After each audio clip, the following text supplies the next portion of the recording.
जगन्नाथ मंदिर मुख्य गेट ताला काटी हुंडी बाक्सरू टंका लुटि नहीं दुर्वृत्त।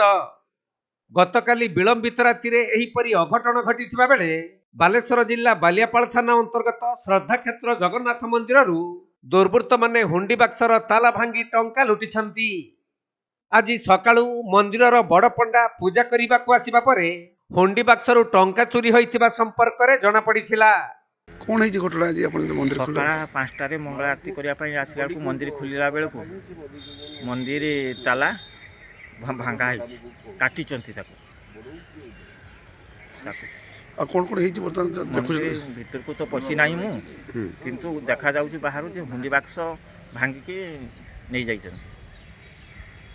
मंदिर गहना पणा अन्य सामग्री विषय में किसी जानी ना, भीतर को पशी ना, भीतर को पशिला पर जना पड़े। तो ए बाबद आपण कोन करछन एडा कहूची।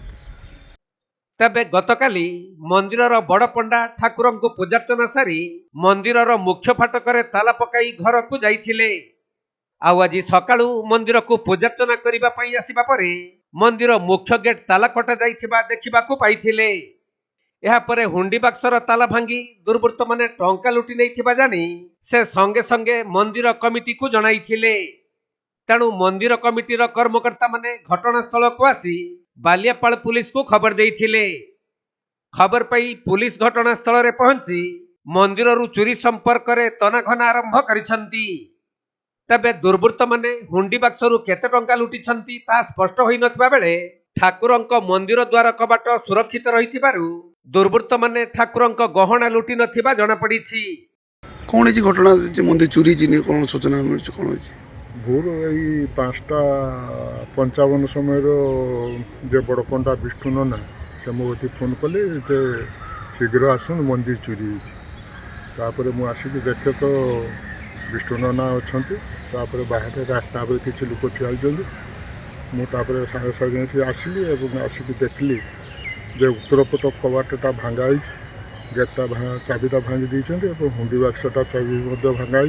हुंडी बाक्स केते जाइए ना आम जापारनु पुलिस की जना निया पुलिस आसला अधिक तदंत हो। मंदिर भीतर गहना गांठी अच्छी तो सब अच्छी किंतु मुख्य मंदिर जेटा ठाकुर विजय कर मंदिर कबाटा सुरक्षित अच्छे जहाँ जना पड़े।